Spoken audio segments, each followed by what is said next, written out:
Hello, आज हम जानेंगे मैग्नेटिक फ्लक्स क्या होता है। तो फ्लक्स का मतलब ही क्या होता है? चेंज होना, किसी भी चीज़ में चेंज आना, उसी को हम क्या बोलते हैं? फ्लक्स बोलते हैं। तो मान लेते हैं जैसे कि हमारी जो मैग्नेटिक फील्ड लाइन्स है वो कुछ ऐसे जा रही है। तो ये जैसे कि इस डायरेक्शन में मैग्नेटिक फील्ड लाइन्स ऐसे जा रही है, और जो हमारा सरफेस है वो भी कुछ ऐसे ही रखा हो। जैसे कि ये सरफेस रखा है, तो सरफेस में से जब भी जो फील्ड लाइन जाते हो वो एरिया वेक्टर ऐसे निकलता है आउटवर्ड की डायरेक्शन में। अगर वो सरफेस ऐसे रखा है तो इसके इस डायरेक्शन में निकलेगा कुछ। अभी कैसे दिखाऊँ मैं? एक हाथ से फ़ोन भी रखा हुआ है, तो इस डायरेक्शन में जो है एरिया वेक्टर ऐसे निकलेगा। अगर ये ऐसे वर्टिकली पकड़ी हुई मैंने, ठीक है। तो ये इसमें से इस केस में क्या होगा? एरिया वेक्टर ऊपर की तरफ जा रहा है और मैग्नेटिक फील्ड इस तरफ जा रही है, तो ये इसके बीच का एंगल जो होगा हमारा वो 90 डिग्री हो जाएगा। तो कोस 90 डिग्री क्या होता है? जीरो ही आएगा। तो फ्लक्स का फॉर्मूला क्या होता है? B is equal to flux is equal to B dot A, क्योंकि एरिया और जो मैग्नेटिक फील्ड है दोनों ही क्या है? स्केलर क्वांटिटी है। स्केलर क्वांटिटी को हम हटाने के लिए क्या लगाते हैं? कोस। तो cos B phi equal to B dot A, phi equal to B A cos theta out, क्योंकि डॉट तो हमने हटा ही दिया। तो मैग्नेटिक फील्ड जो होता है उसकी जो यूनिट होती है वो टेस्ला होती है, और एरिया की ऐसा यूनिट क्या होती है? मीटर स्क्वायर होती है। और कोस इस केस में जैसे कि 90 था, तो यहाँ पे कोस 90 जीरो पुट करते कितना आ जाएगा हमारा? जीरो। पूरा फाई, ओवरऑल फाई ही जीरो हो गया। जैसे कि बी ए की जब जीरो से मल्टीप्लाई जाएगी तो जीरो आ जाएगा, ठीक है। और इस केस में देखते हैं जैसे कि हमारा जो ये रखा हुआ कुछ इस तरीके से रखा हुआ सरफेस, और इसमें से मैग्नेटिक फील्ड लाइंस भी ऐसे ही जा रही है, और जो एरिया वेक्टर वो भी इसी डायरेक्शन में जा रहा है, ठीक है। तो इस केस में क्या हुआ? दोनों एक दूसरे के क्या है, मतलब एरिया वेक्टर में से कैसी लाइन जा रही है? ऐसे परपेंडिकुलर जा रही है, और मैग्नेटिक फील्ड लाइन ऐसे जा रही है, ठीक है। तो ये एरिया वेक्टर ही हो गया, तो इनके बीच में एंगल जो बन रहा है वो जीरो बन रहा है। तो इस केस में क्या हो जाएगा? कोस जीरो क्या होता है हमारे पास? 1। तो फाई की वैल्यू क्या आ जाएगी इस केस में? हमारे पास बी ए ही आ जाएगी, ठीक है। अगर बाई चांस बी की वैल्यू कुछ दे दी हो हमें, जैसे कि 2i cap plus 3j cap दे रखी है, और साथ में हमें ए की भी वैल्यू दे रखी होगी, जैसे कि A equal to 6i cap plus 2j cap मान लेती हूँ, ठीक है। तो 2 2 कितना होता है? इनकी आपस में क्या कर देंगे? मल्टीप्लिकेशन कर देंगे। B A phi equal to B A निकालना है हमें। बी दे रखा है हमारे पास, ए दे रखा है, तो फाई इक्वल टू क्या हो जाएगा हमारे पास? बी की जगह पे इसको पुट कर देंगे, ए की जगह इसके। तो अभी मैं पुट नहीं करके दिखा रही इसमें, यहीं से डायरेक्ट कर देते हैं। तो बी आई और आई डॉट प्रोडक्ट ही चल रहा है सब, तो आई और आई क्या होगा? सेम सेम वालों की क्या हो जाएगी? 1 आ जाएगी। डॉट प्रोडक्ट क्या आ जाएगी? 1, और अपोजिट जो होंगे उनकी 0। और जिसकी आई डॉट के है तो उनकी क्या आ जाएगी? 0। तो इस केस में आई और आई तो सेम है, तो 6 2 कितना हो जाएगा? जब मल्टीप्लिकेशन होगी तो कितना आ जाएगा? 12। तो 6 2 12 आ जाएगा, यानी 2 के 6 के साथ 12 आ जाएगा। आई की जे के साथ क्या आ जाएगा? 0 आ जाएगा। ऐसे ही 3 की मतलब जे है, जे की आई के साथ क्या आ जाएगा? 0 आ जाएगा।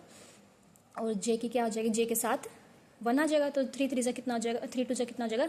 6। तो यहाँ हमारे इस केस में हमारा जो मैग्नेटिक फ्लक्स आया है वो कितना आ गया? 18 आ गया। 18 वेबर लिख देंगे, ठीक है, क्योंकि इसकी ऐसा यूनिट क्या होती है? 18 वेबर। अब इन चीज़ का हम यूज़ क्यों कर रहे हैं? क्योंकि हमें क्या करना है, जैसे कि मान लो हमारे पास एक कोयल रखी है, अगर उसके पास में मैग्नेटिक फील्ड को पास लेके आऊँ, क्योंकि ये क्या है? एक मैग्नेट है, तो इसको अगर मैं पास लेके आऊँगी, जितना इसके पास लेके आऊँगी तो मैग्नेटिक फील्ड इसमें से कुछ मैग्नेटिक फील्ड लाइन्स निकलेगी, तो इसके पास आएंगे तो इसका जो क्या होगा? फ्लक्स चेंज होगा। फ्लक्स कम या ज़्यादा होगा। ये कंडक्टर है, बट मतलब कोयल है ये, बट इसमें से कोई वो नहीं आ रही इलेक्ट्रिसिटी ना है। मान लो ये कोयल है, इसमें गैल्वेनोमीटर लगा दिया मैंने डिफ्लेक्शन के लिए, अगर आएगी, अगर जैसे इसके पास आएगा तो एकदम से इसमें डिफ्लेक्शन शो होगी, ठीक है, और जैसे दूर आ गया तो कम होगी। तो इसी को क्या बोलते हैं? इसी चेंज को क्या बोल रहा है? Magnetic flux. इसका पास आना और इसका दूर जाना, इसको क्या बोल रहे हैं? चेंज। तो चेंज इन मैग्नेटिक फ्लक्स। तो जैसे जैसे अब ये कोई इसके पास आएगी तो इंड्यूस ईएमएफ बढ़ेगा। तो इंड्यूस ईएमएफ बढ़ेगा यानी कि हमारा करंट बढ़ेगा। करंट बढ़ेगा, इंड्यूस ईएमएफ बढ़ेगा, नहीं ई बढ़ेगा ना, एक तरह से ई और वी बोल रहे की बात है। V equal to I R होता है ओम्स लॉ के अकॉर्डिंग। तो यानी वी बढ़ेगा तो हमारा ए भी बढ़ेगा। तो हमें यही तो चाहिए था कि मैग्नेट की वजह से हमारे कंडक्टर में क्या आ जाए? एक वो आ जाए, मतलब हमारी जो कोयल है उसमें क्या आ जाए? कंडक्टिविटी आ जाए। तो यही चाहिए था हमें। अगर इसको हम दूर लेके जाएंगे तो इसकी जो वो क्या होगी? ये मैग्नेटिक फील्ड लाइन से दूर चली जाएंगी, ऐसे ही पास लेके आएंगे, दूर लेके आएंगे। तो इस केस में क्या आ रहा है? बार बार हमारा क्या चेंज हो रहा है? फ्लक्स चेंज हो रहा है इधर, ठीक है। तो फ्लक्स जो हमारा वो बार बार चेंज हो रहा है, यानी मैग्नेट को पास आ रही तो इसका फ्लक्स चेंज हो रहा है। जैसे कि phi equal to B dot A, तो यानी फाई डायरेक्टली प्रोपोर्शनल होगा किसके? बी के। ऐसे अब एरिया भी पढ़ेंगे हम। तो फ्लक्स को हम 3 तरीके से चेंज कर सकते हैं, या तो मैग्नेटिक फील्ड को बढ़ा के, कम ज़्यादा करके, या फिर एरिया वेक्टर को बढ़ा के, या फिर थीटा एंगल को चेंज करके। तो फ्लक्स को हम चेंज कर सकते हैं इन तरीके से, ठीक है। अब मान लेते हैं जैसे कि इस केस में ये बताया था ना मैंने आपको, ये दोनों सेम ही है तो 0 हो जाएगा एंगल। अब एक रूल है, एक रूल हम, एक रूल नहीं मतलब एक ट्रिक है, उसको याद करते हैं। SCAN, scan. स्कैन मान लेते हैं इसको। स्कैन को एक एस से हमने बना दिया साउथ डायरेक्शन, सी से साउथ जो होगा वो कैसा? इन दो का कॉम्बिनेशन आपस में, ठीक है। तो एस और सी के बाद कौन सा है? क्लॉक। तो साउथ की जो डायरेक्शन होगी वो जब जब जो कंडक्टर होगा, अगर उसके पास मैग्नेटिक फील्ड आई जाएगी आपस में, तो क्या होगी? इसकी जो डायरेक्शन होगी वो अगर साउथ होगा तो क्या हो जाएगी? क्लॉकवाइज में चलेगा वो। ऐसे क्लॉक जैसे घड़ी की सुई चलती है ना, क्लॉकवाइज में, ऐसे। अगर वो नॉर्थ में होगा तो उसकी जो कंडक्टर के आसपास की जो वो कैसी होगी? वो एंटी क्लॉकवाइज चलेगी, ऐसे ऊपर की तरफ।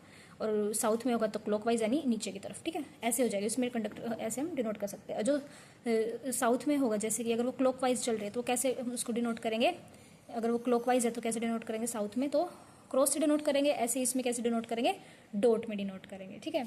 अब जैसे कि ये एक वो है हमारे पास मैग्नेटिक फील्ड है, क्रॉस को हमने इस क्रॉस को रिप्रेजेंट कराई, क्योंकि ये क्या एक तरह से मैग्नेटिक फील्ड है, तो मैग्नेटिक फील्ड को हमने क्रॉस से रिप्रेजेंट कराया। जो क्रॉस है, मैग्नेटिक फील्ड लाइन्स कहाँ जा रही है, अंदर की तरफ जा रही है, यानी पीछे की तरफ जा रही है। जिसकी मैग्नेटिक फील्ड लाइन्स है वो पैक में जा रही है इसकी। अगर यहाँ पे डॉट होता, अगर यहाँ पे डॉट होता है इस केस में, तो ये मैग्नेटिक फील्ड लाइन जो है हमारे जैसे कि हमारे मेरा हाथ इसके फ्रंट से निकलती हुई आगे की तरफ फ्रंट में, और क्रॉस है तो पीछे की तरफ में हाथ के मेरे, ठीक है, पाम के।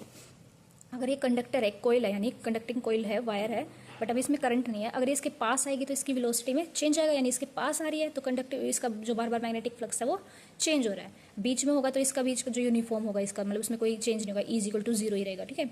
ऐसे बाहर जाएगा तो ऐसे कम ज़्यादा हो रहा है, तो हम ये चेंज कर रहे हैं।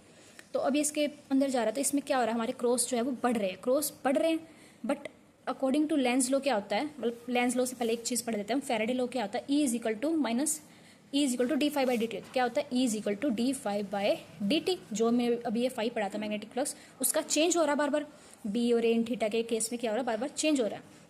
तो E=d∅/dt होता है, क्या होता है हमारा EMF होता है, ठीक है।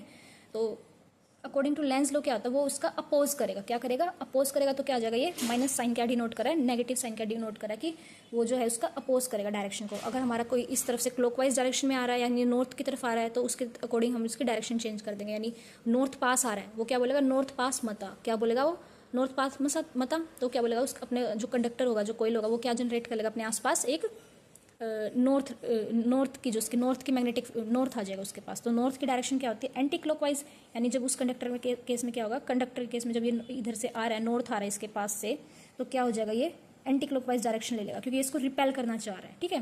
पास आ रहा है नॉर्थ तो ये रिपेल कर देगा। अगर क्लॉकवाइज, अगर इसके पास साउथ आ रहा है, मान लेते हैं साउथ आ रहा है इसके पास, तो अब ये क्या करेगा, अब इधर ये नॉर्थ नहीं आएगा, साउथ ही रखेगा, इधर भी साउथ यानी क्लॉकवाइज डायरेक्शन रिपेल करेगा, हाँ, ठीक है। इस केस में ऐसे होगा। अब अगर ये बाई चांस से ऐसे है, कोयल रखी है हमारे पास, ये कोयल रखी है, और जो ये मैग्नेटिक फील्ड है बाई चांस से नॉर्थ ईस्ट से दूर जा रहा है, इस केस में क्या रहा है, दूर जा रहा है आपकी बात, तो ये जो लेंस लो के अकॉर्डिंग क्या होगा, ये बोलेगा दूर नहीं जाना, क्या बोलेगा, दूर नहीं जाना, यानी पास भी नहीं आने देना, दूर भी नहीं जाने देना। अभी नॉर्थ दूर जा रहा है, तो इस केस में अब ये डायरेक्शन कैसे हो जाएगी, साउथ यानी क्लॉकवाइज डायरेक्शन में चलेगी, ऐसे जिस घड़ी सुई थी ना क्लॉकवाइज में, यहाँ से कैसे हो जाएगी, ये नीचे की तरफ ऐसे, ठीक है, क्लॉकवाइज डायरेक्शन में चलेगी। तो ये हमारा क्या है, लेंस लो।